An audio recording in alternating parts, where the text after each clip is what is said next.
I was walking around with a farm sitter one day training him, and it was taking a long time. It took 4 hours to train him or something, and it just seemed like a lot. And finally, I said, "Is this worth it? Why are we doing it? Why are we doing this?" And he had a fresh perspective, I guess, of a visitor. He said, "You have to." And he nailed it, because we have to. If we want the healthiest food for our family, we have to do it, whether we want to or not. Working as a team too with the family, because that's just a crucial aspect too. How do you even go about that too, with 5 children and your wife, of just managing all this together? Yeah. And there's also, whenever just thinking long term, the big picture of it all too. Yeah. What I'm doing today, this is what I'm thinking to myself, what I'm doing today is making the farm better, even if I'm doing that in the rain. And so I said, well, I'm doing it for my grandkids. I don't even know my grandkids. But when you farm in a regenerative way like this, you're improving the land by everything you do. What we just did today, moving these cows, whether it was rainy or cold, we're making this farm a better place. It's gonna be more productive, fruitful for those grandkids. So my kids, how do you get your kids involved? Well, you just do. It's just life, and just the sooner you can, the better. At first, you're taking them with you. Take them with you.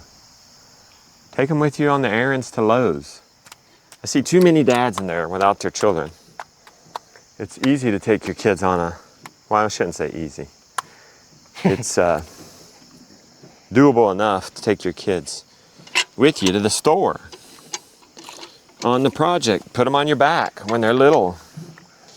And then, so they're with you, and then you give them little assignments. That's what's great about the farm. Even if you just have a flock of chickens or a little garden, it doesn't have to be this scale.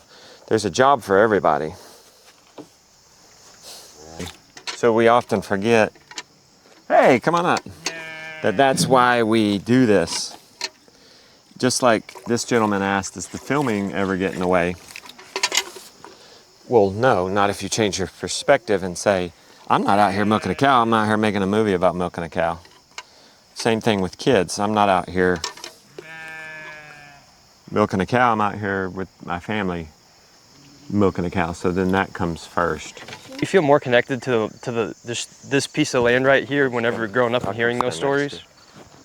Oh yeah, so one big thing about this, you asked earlier, how long have you been here? And I said 92 years, y'all chuckled, you know, I'm obviously not 92 years old. But I have a special place in my heart for it, have always, for whatever reason. I guess my heart sings here. And now I partly know, especially when I begin to work this land, and I'm out here on this, in a small or even large way, I'm communing with my grandfather that I never even knew. And now even more special is I'm communing with my dad, who I did know, who's no longer here. So there's a connection to them through this. I fuss at my kids out here on the same land they fussed at their kids. I curse at the animals, you know, they're breaking out, and then we had the lovely moments. They had the foggy mornings, the cool mornings, the days when everything went right.